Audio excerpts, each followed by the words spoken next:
आइए जानते हैं डबल टैक्सेशन अवॉइडेंस एग्रीमेंट यानी कि DTAA में।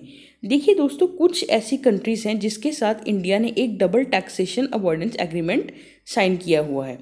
अगर आप एक NRI हैं और फॉरेन कंट्री में रह रहे हैं तो कृपया आप चेक कीजिए कि क्या आपकी कंट्री के साथ इंडिया ने DTAA साइन किया है, यानी कि double taxation avoidance agreement sign किया है।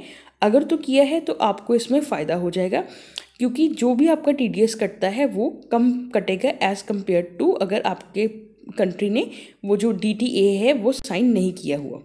DTAA प्रोविजंस के अंडर जो कस्टमर है उसको एक concessional rate of interest, concessional TDS कटता है उसका, यानी कि अगर सपोज कीजिए कि भारत में अगर आपकी कंट्री के साथ DTAA साइन नहीं किया भारत ने, तो आपका TDS सपोज कीजिए 30% कटता है।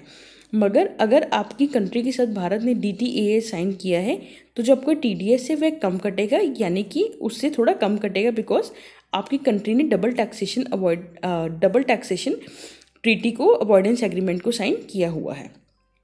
देखिए, इसके लिए क्या होगा कि आपको एक टैक्स रेजिडेंसी सर्टिफिकेट आपके पास होना चाहिए अगर आप उस कंट्री को बिलोंग करते हैं जिसके साथ इंडिया ने टैक्स एग्रीमेंट को साइन किया है।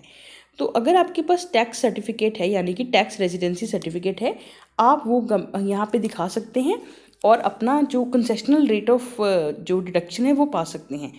अगर आप फॉरेन कंट्री में रह रहे हैं तो आपको जो TRC है वो वहाँ की जो गवर्नमेंट है या फिर टैक्सेशन अथॉरिटी है वो आपको इशू करेगा। तो इसके लिए आपको अपनी कंट्री के टैक्स डिपार्टमेंट या फाइनेंस और रेवेन्यू डिपार्टमेंट को कांटेक्ट करना होगा। तो अगर आपको सीरियस है कि आपको टैक्स डिडक्शन मतलब उनमें उसको कंसेशन चाहिए, तो आपको क्या क्या कॉपीज़ लगेंगी हम आपको बता देते हैं। एक तो आपको DTAA का अनेक्सर लगेगा, एक पैन कार्ड की कॉपी लगेगी जो होना चाहिए सेल्फ अटेस्टेड, फॉर्म 10F और TRC।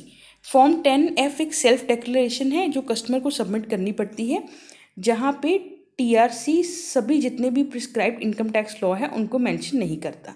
तो अगर आपने DTAA के बेनिफिट के अंडर रजिस्टर अपने आप को किया है तो आपको सभी डॉक्यूमेंट्स की लेटेस्ट कॉपी आपको उनको देनी पड़ेगी, ताकि आपको जो टैक्स है उसमें थोड़ी सी छूट मिले और आपका जो डिपॉजिट है वो ज़्यादा हो कंपैरेटिवली, अगर आपके पास DTAA वाले कंट्री में आप नहीं रह रहे।